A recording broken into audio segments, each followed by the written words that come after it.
नमस्कार। व्यवसाय dress making के विषय सैद्धांतिक में मैं स्नेहलता चौधरी आपको मौलिक सिलाई मशीन मतलब बेसिक सिलाई मशीनों के बारे में जानकारी दूंगी।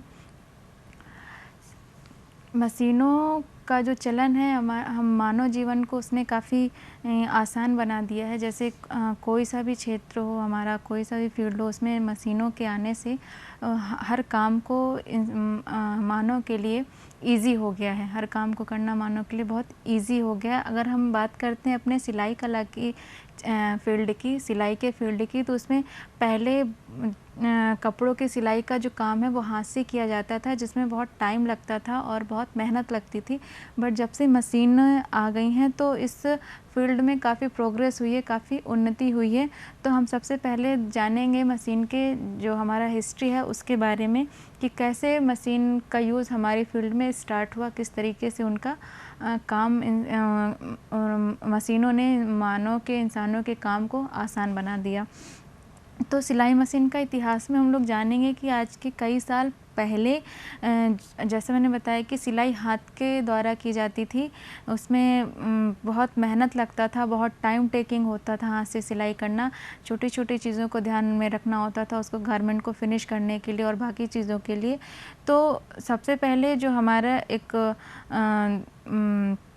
इसमें तलाश जो प्रारंभ हुई कह सकते हैं, जो इन्वेंशन हुआ वो 1830वीं ईस्वी में एलिज होप एक कपल थे, एक दाम्पत्य थे जिन्होंने सबसे पहले लकड़ी की मशीन बनाई। तो उसके बाद जब अंग्रेज़ों के टाइम पे भारत में सिलाई मशीन के जो कारखाने पड़े, उसमें 1935 में जो सबसे पहला सिलाई मशीन का कारखाना था 1935 में लगाया गया, जिसमें सबसे पहली जो मशीन बनी वो उषा कंपनी की मशीन भारत में सबसे पहले बनाई गई, जिसके बाद धीरे धीरे बहुत तरह की कंपनियों की मशीनें बनना स्टार्ट हो गई। भारत में जो सबसे पहले मशीन बनी वो उषा कंपनी की मशीन बनी, जो बहुत स्टार्टिंग से अब तक चली आ रही है।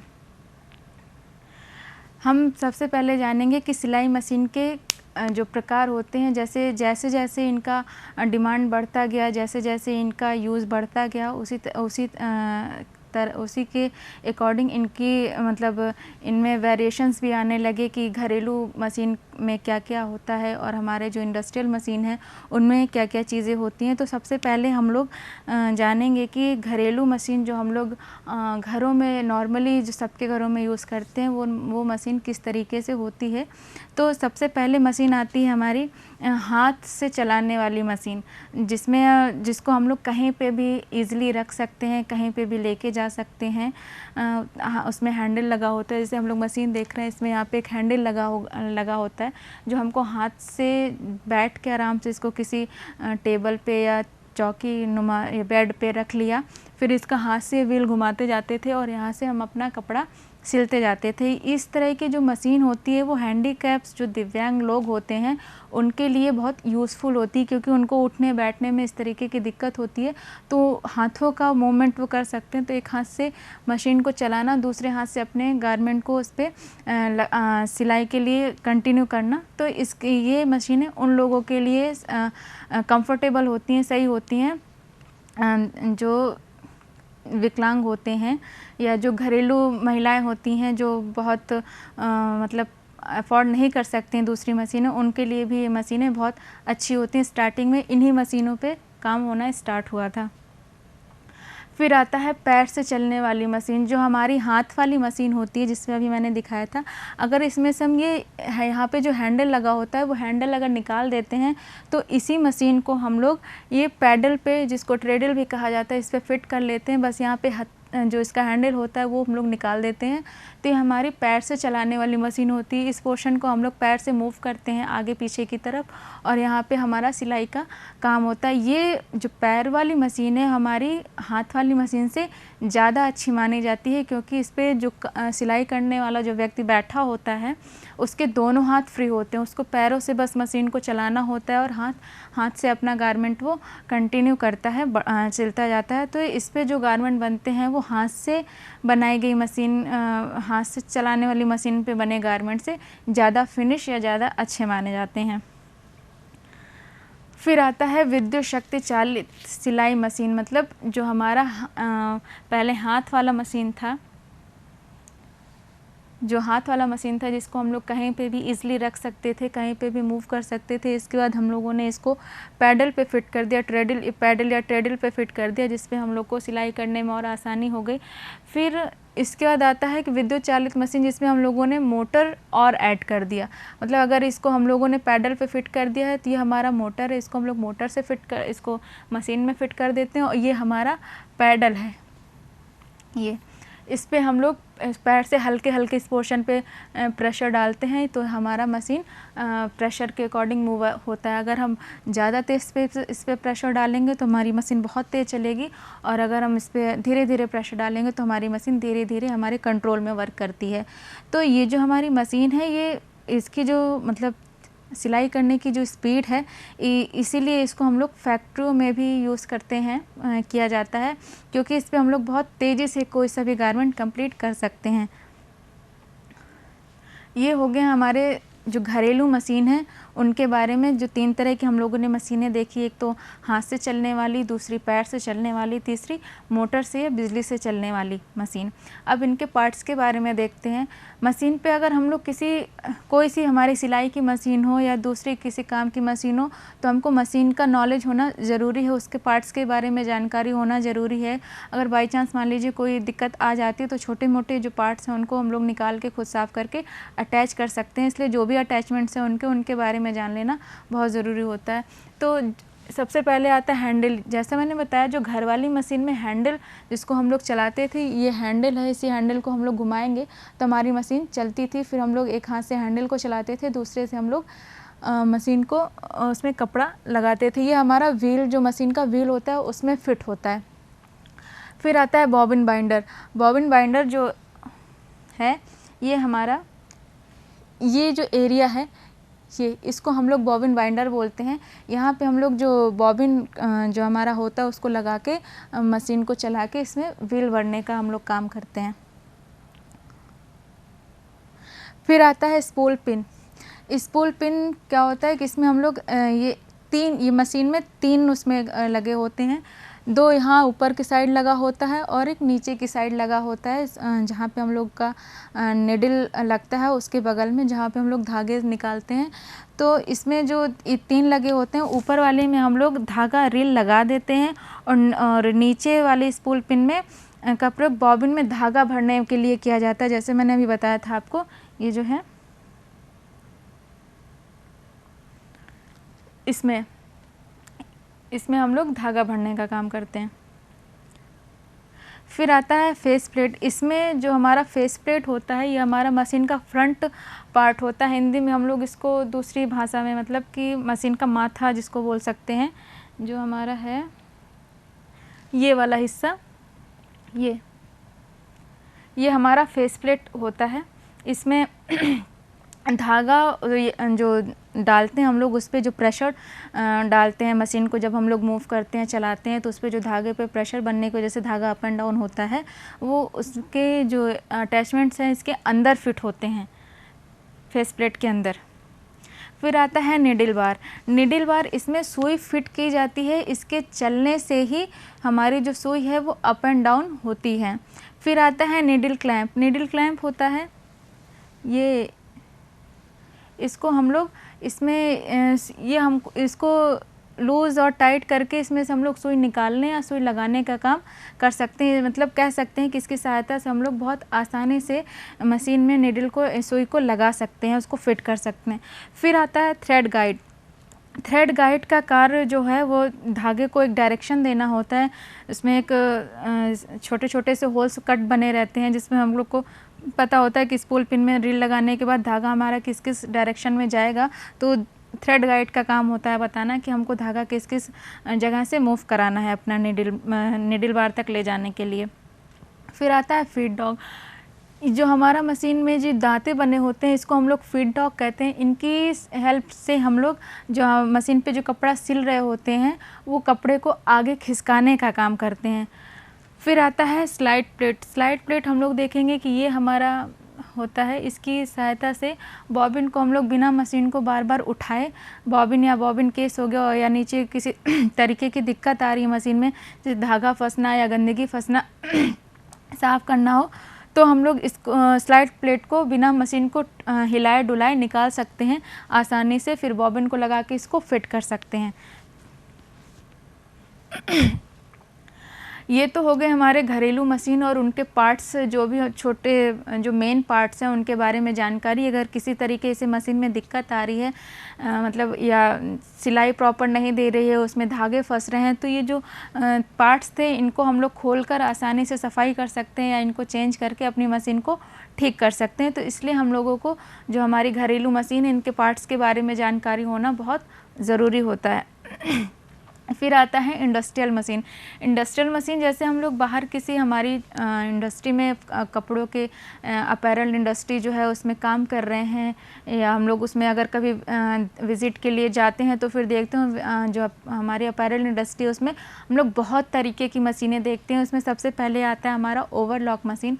ओवरलॉक मशीन से क्या होता है कि जो हमारे कपड़े का जो किनारा है पहले हम लोग उसको ओवरलॉक करते हैं, उसको हम लोग ओवरलॉक करते हैं, फिर उस पर हम लोग बाद में स्टिचिंग का काम करते हैं, जिससे हमारा उसका जो कपड़े का धागा है वो नहीं निकलने पाता ओवरलॉक होने की वजह से। ओवरलॉक मशीन भी 2-3 तरीके की आती है। एक 5 थ्रेड आती है जिसमें एक साथ 5 धागे रन करते हैं, या 3 थ्रेड आती है जिसमें एक साथ 3 धागे रन करते हैं। डिपेंड करता है कि हमको किस तरीके का ओवरलॉक चाहिए, तो हम लोग उसी के अकॉर्डिंग ओवरलॉक मशीन का चूज़ करते हैं। फिर आता है double needle machine. Double needle machine में 2 सुई लगी होती है। जब एक साथ हमें कपड़े पे 2 समान सिलाइयाँ लगानी होती हैं तो उस कंडीशन में हम लोग डबल नीडल मशीन का यूज़ करते हैं, जिसमें सीधी और उल्टी तरफ दोनों तरफ सिलाई जो है एक जैसी दिखाई देती है। फिर आता है हमारा बटन होल मशीन। इस मशीन का यूज़ हम लोग पैंट हो गया, कोट हो गया, शर्ट हो गया, जैसे हमारे गारमेंट हैं, इन पे हम लोग काज बनाने के लिए बटन होल मशीन का यूज़ करते हैं। तो कहीं पे भी काज बनाना है हमको, बजाय हाथ से कपड़ा काट के उस पर काज स्टिच करने के, हम लोग इस मशीन को प्रेफर करते हैं इंडस्ट्रीज़ में, क्योंकि ये उनके टाइम को भी बचाती हैं और उनके काम में भी स्पीड रहती है। तो हम इंडस्ट्री में बटन होल मशीन का यूज़ किया जाता है, एक साथ काज बनाने में ईजी रहता है। फिर आता है फैशन मेकर। जैसा नाम से ही पता चल रहा है कि ये जो मशीन है ये हम लोग घर में यूज़ कर सकते हैं। इस मशीन को ये बिजली से हमारी चलने वाली मशीन होती है। ये इससे हम लोग एक साथ कई तरह के काम ले सकते हैं। जैसे हमको किसी भी तरीके का एम्ब्रॉयडरी करना हो, काज भी बनाना हो, सिलाई करना हो, तुरपाई करना हो, वो सारा काम हम लोग इस मशीन से कर सकते हैं। इसको फैशन मेकर मशीन के नाम से जाना जाता है। फिर आती है बारटेक मशीन। बारटेक मशीन भी हमारी इंडस्ट्रियल मशीन में काउंट होती है, इंडस्ट्रियल मशीन में यूज़ होने वाली मशीन होती है। बारटेक मशीन के द्वारा जैसे हम लोगों ने देखा होगा कि जो हमारे जीन्स पैंट आते हैं, जो थोड़ा सा कोट आते हैं, जो थोड़ा सा थिक कपड़ों में बनते हैं, उनमें हम लोगों ने देखा होगा पॉकेट पे एक लॉक स्टिच लगी होती है। तो वो लॉक स्टिच लगाने के लिए हम लोग ये बारटेक मशीन का यूज़ करते हैं, जिससे हम लोग, क्योंकि पॉकेट को जब हम लोग फोल्ड करके उसके पैनल से अटैच करते हैं, उसके गारमेंट से अटैच करते हैं, तो कपड़ा बहुत मोटा हो जाता है जो सिलाई से नहीं रुकता है। इसके लिए हम लोग बारटेक मशीन से उसको जगह जगह पर साइड में लॉक स्टिच लगा देते हैं, जिससे वो हमारा पॉकेट इधर उधर कहीं खिसके ना। तो उसके लिए हम लोग बारटेक मशीन का यूज़ करते हैं। फिर आता है कि चाहे वो हमारे घरेलू मशीनें हों या फिर हमारी इंडस्ट्रियल मशीनें हों किसी भी तरीके की, उस पर हमको कार्य करते समय, काम करते समय किन किन चीज़ों का ध्यान रखना है, किन किन चीज़ों का प्रिकॉशन लेना है। तो सबसे पहले हम लोग देखेंगे कि हमारी मशीन की जो रखने की जगह है वहाँ पर लाइटिंग सिस्टम प्रॉपर होना चाहिए। ठीक है, सनलाइट हो या फिर घरों में जो बल्ब वगैरह हो वो प्रॉपर उनसे रोशनी आना चाहिए, क्योंकि मशीन में सुई लगाना होता है, सुई में धागा डालना होता है, उसके अटैचमेंट चेक करने होते हैं। तो इन सारी चीज़ों में दिक्कत ना है, उसके मशीन के पार्ट्स खोल के देखने में दिक्कत ना है, तो उसको प्रॉपर जहाँ पे लाइटिंग अच्छा हो वहाँ पे मशीन को रखना चाहिए। दूसरा, जहाँ पे सीलन वाली जगह से मशीनों को दूर रखना चाहिए, जहाँ पे पानी हो या सीलन हो, ऐसी जगह पे अगर मशीन हम रखेंगे तो हमारी मशीन में जंग लगने या उसमें दिक्कत आ सकती है बहुत तरीके की, इसलिए हम लोगों को सीलन वाली जगहों से मशीनों को दूर रखना चाहिए। तीसरा कि किसी छोटे बच्चे या बहुत भीड़ भाड़ वाली एरिया पे मशीन नहीं रखना चाहिए, जिसमें जहाँ छोटे बच्चों का रीचिंग हो या जो बहुत भीड़ भाड़ वाला एरिया हो, जहाँ बार बार मशीनों को टच कर रहे हैं, जिस पे काम करने में दिक्कत आ रही है, ऐसी जगहों पे भी हमें मशीनों को नहीं रखना चाहिए। फिर आता है कि मशीनों का जो हम लोग मेंटेनेंस देखते हैं, उसका जो हम लोग अच्छी तरीके से उसको रखेंगे तो उससे हम लोग को क्या क्या बेनिफिट होगा। सबसे पहले तो मशीन की जो हमारी एज है, मान लीजिए कि अगर कोई मशीन है, हम लोगों ने उसको सीलन वाली जगह पे रख दिया या जहाँ पे लाइटिंग प्रॉपर नहीं है, भीड़ भाड़ वाले एरिया में रख दिया है, तो उससे क्या होगा, या तो उसकी चीज़ें टूटेंगी फूटेंगी और दूसरा उसकी चीज़ें ख़राब होंगी, तो वो बहुत जल्दी मशीन फिर हमारी काम करना बंद कर देगी, उससे हम कोई काम नहीं ले पाएंगे। तो यहाँ पे हो जाता है कि अगर हम लोग उसको प्रिकॉशंस लेके रखते हैं, लोगों से दूर रखते हैं, जहाँ लोग उसको बहुत छुएं ना, उसमें किसी तरीके का दिक्कत ना, पानी ना जाए, तो उससे मशीन की हमारी एज बढ़ती है, मतलब वो हमेशा नई बनी रहेगी अगर उसको सिंगल हैंडेड यूज़ होती है तो। फिर है समय की बचत। अगर हमारी मशीन सही काम कर रही है, अच्छे से काम कर रही है, तो उसमें हमारा टाइम का जो है वो बचत होता है, उसमें हमारा टाइम बहुत ज़्यादा नहीं जाएगा किसी भी कपड़े को सिलने में। नहीं तो हम पहले मशीन को ही ठीक करते रहेंगे, उसके पार्ट्स को ही बदलते रहेंगे, उसके पार्ट्स को ठीक करते रहेंगे, तब हम कपड़े कहीं सिलाई का काम या दूसरा काम करेंगे, तो उसमें हमारा टाइमिंग बहुत ज़्यादा जाएगा, तो इसकी वजह से समय की बचत होती है। फिर कार्यों में समानता। अगर हमने अपनी मशीन को अपने अकॉर्डिंग रख रखा है, जो भी उसका प्रिकॉशंस, सारे प्रिकॉशंस लिए हैं, तो मशीन की जो काम करने की क्षमता है वो बनी रहती है। जैसे कि अगर उसका स्पीड सही रहेगा तो हम एक टाइम में, कम टाइम में, मतलब एक गारमेंट बना के रख सकते हैं, तो इससे हमारा जो है काम करने का जो ड्यूरेशन है वो कम ज़्यादा नहीं होगा, एक जैसे ड्यूरेशन में हम लोग कई सारे सिलाई कर सकते हैं। फिर आता है आर्थिक लाभ। आर्थिक लाभ का मतलब है कि यहाँ पे जैसे अगर प्रिकॉशंस हमने नहीं लिया है मशीनों को रखने में, तो उसमें हम देखेंगे कि अगर हम बार बार अपने मशीन को ठीक कराने में या उसके अटैचमेंट्स लगवाने में ही उस पर पैसा खर्च कर रहे हैं और उससे हमको कोई इनकम नहीं हो रही है, तो भी एक प्रॉब्लम वाली चीज़ है, ये दिक्कत वाली बात है कि हमने मशीन में पैसा लगा दिया है और केवल उसको हम लोगों ने मेंटेनेंस का ध्यान नहीं रखा है, बजाय कि उसको अगर हम मेंटेन करके रखते तो उससे हम कुछ अर्न कर सकते थे, उससे हम कुछ सिलाई का काम करके कुछ अर्निंग हमारी हो सकती थी, बजाय इसके कि अगर उसको हमने ऐसे ही छोड़ रखा है तो हमसे हमारा नुकसान होगा। तो आर्थिक लाभ के लिए हमको उसको मेंटेन करके रखना है, उसको लोगों से दूर रखना है, इसका इस्तेमाल सही से करना है, जिससे हम उससे अर्निंग कर सकें, हमारा जो उससे अर्निंग का सोर्स है वो बना रहे। तो हम लोगों ने ये देखा कि जो हमारी घरेलू मशीनें हैं उसमें कैसे हम लोग उनका यूज़ करेंगे, उसके अटैचमेंट्स के बारे में कैसे जानेंगे, उनके जो छोटे छोटे पार्ट्स हैं उनको खोलना निकालना, उनके पार्ट्स को समझना हमारे लिए बहुत ज़रूरी है। जैसे छोटे निडल का ही पार्ट है, तो हम लोग अगर जो उसका क्लैंप है निडल का, जो ये अगर इसको हम लोग अगर खो देते हैं या इसको हम लोग सही से ऑपरेट करना नहीं जानते, तो हम लोगों को निडल लगाने में भी दिक्कत होती है, जो हमारे घरेलू मशीन या इंडस्ट्रियल मशीन जो भी हैं उसमें। तो अगर हम लोगों ने इसको सही से ऑपरेट करना नहीं सीखा है, अगर निडल सीधी नहीं लगी, हल्की सी भी अगर हमारी निडल तिरछी होती है, तो जो हमारा ये फीड डॉग वाला एरिया होता है जहाँ हम कपड़े अपना रख के कपड़े पे सिलाई करते हैं, जो हमारे कपड़े आगे खिसकाते हैं, उस पर ज़रा सा एक बार ही हम अपनी मशीन सुई हमारी डाउन में आएगी तो तुरंत वो टूटने का उसके डर रहता है। तो घरेलू मशीनों में जो हम लोग घरों में यूज़ करते हैं उनके पार्ट्स के बारे में जानना इसलिए ज़रूरी होता है। मान लीजिए कहीं पे ऑयलिंग ही करना है, तो हमको ये पता होना चाहिए कि हमारे मशीन में हम ऑयलिंग के क्या क्या सोर्सेज हैं, कहाँ कहाँ पे हम लोग ऑयलिंग कर सकते हैं, कैसे हम लोग अपने मशीन को फिट रख सकते हैं, अच्छा रख सकते हैं। इसी तरीके से जो हमारी पैर वाली मशीन है, पैर से चलने वाली मशीन, सेम इसमें है कि हम लोग इसमें मशीन के साथ साथ जो हमारा पैडल है, जो ट्रेडल है, इसका भी हमको ध्यान रखना होता है। इसमें डोरी डालने वाला जो हिस्सा होता है, इसमें भी ऑयलिंग प्रॉपर करनी होती है, इसके पैडल में ऑयलिंग प्रॉपर करनी होती है, और जिसके ड्रॉर्स बने हैं इसमें हम लोग जो हमारे टूल्स हैं सिलाई से संबंधित या कटिंग से रिलेटेड, उसमें जो छोटे छोटे टूल्स आते हैं इनको हम लोग कैरी कर सकते हैं यहाँ पर। और जो हमारा अगर हमने मान लीजिए पैर वाली जो हमारी मशीन उस पर काम कर लिया है, और उसको हमने ऐसे छोड़ दिया है, तो भी दिक्कत वाली चीज़ है। उसको हम लोग साफ़ सफाई करके उसको फिर रखेंगे। तो मशीन पे, किसी मशीन पे काम करने से पहले हमको इन चीज़ों का ध्यान रखना है कि सबसे पहले हमको मशीनों की सफाई कर लेनी है। मशीन जब साफ़ सुथरी हो जाएगा, उसके एक एक पार्ट्स को, उसका नीडल चेक कर लेना है, उसका नीडल प्रॉपर है या नहीं। अगर हम उसका नीडल नहीं चेक करेंगे तो सिलाई करते समय वो टूट के आँखों में लगने या इधर उधर गिरने का उसका डर रहता है।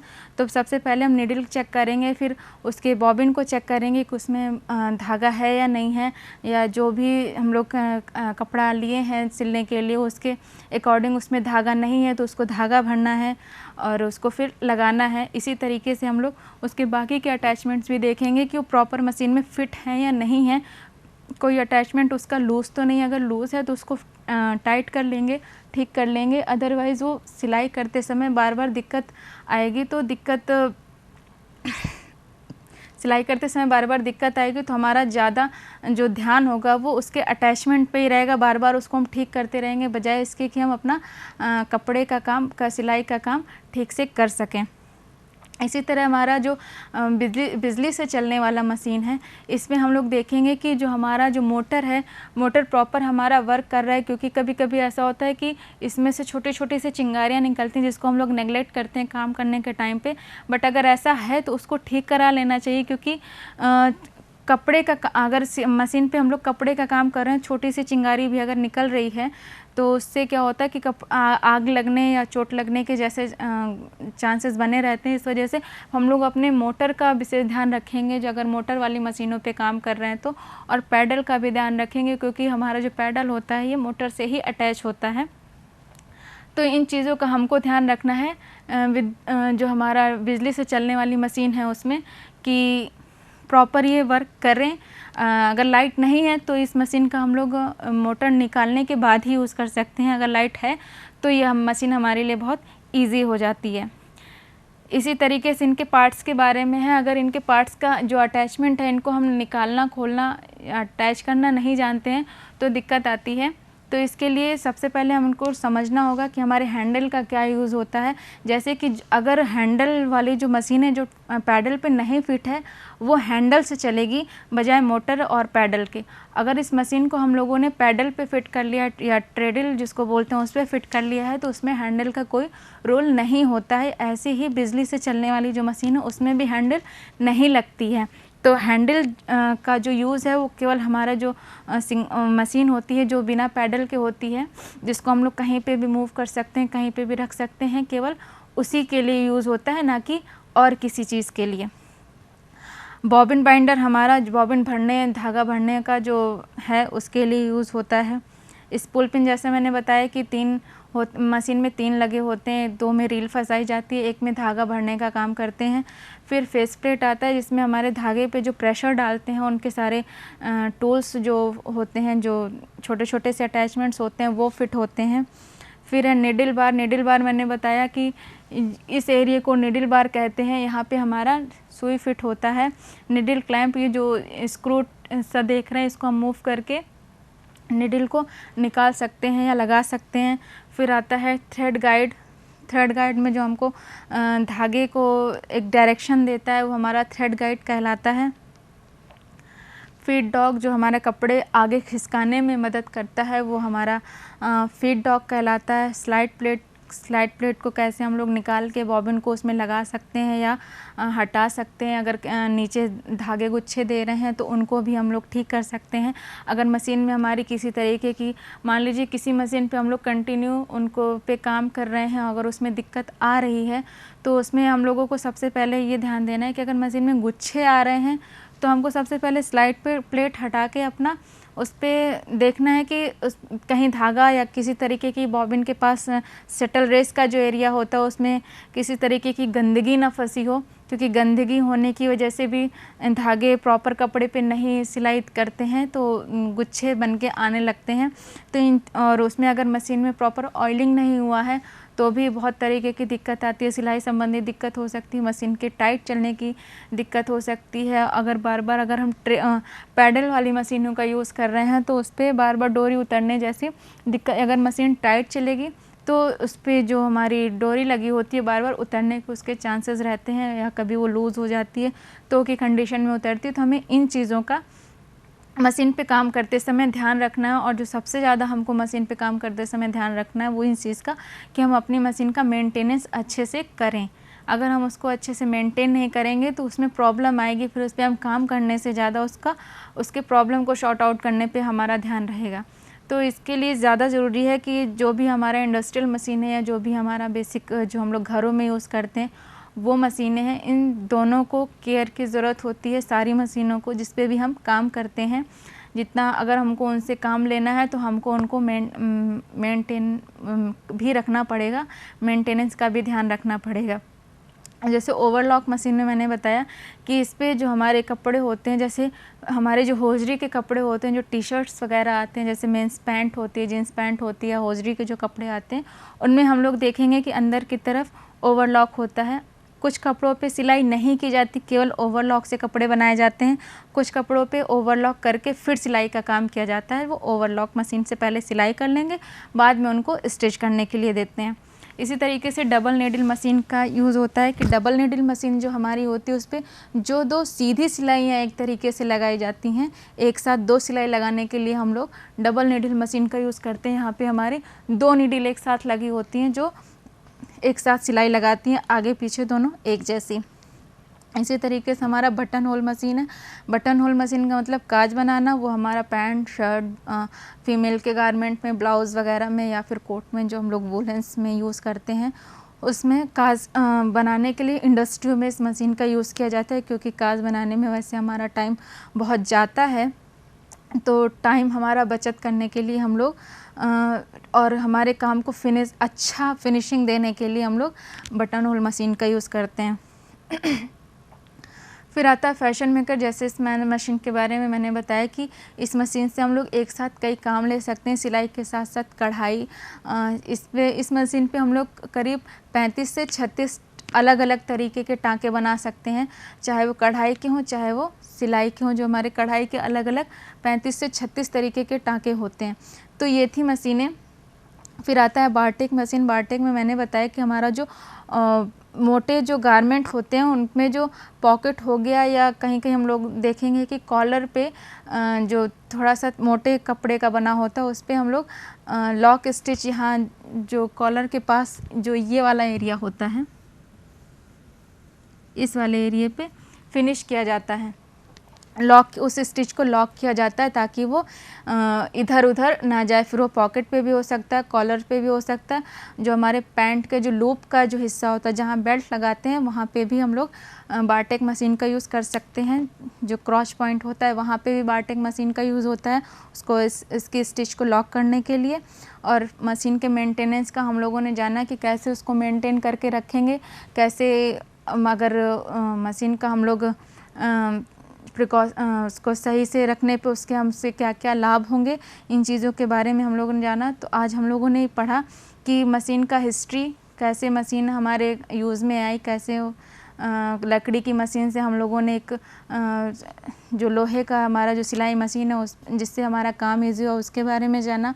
फिर हम लोगों ने देखा कि सिलाई मशीन के कितने प्रकार होते हैं, सिलाई मशीन के कौन कौन से पार्ट्स होते हैं, सिलाई मशीन पर काम करने की कौन कौन सी करते समय कौन कौन से प्रिकॉशंस लेने चाहिए, कौन कौन सी सावधानियाँ होनी चाहिए, इन चीज़ों के बारे में जाना।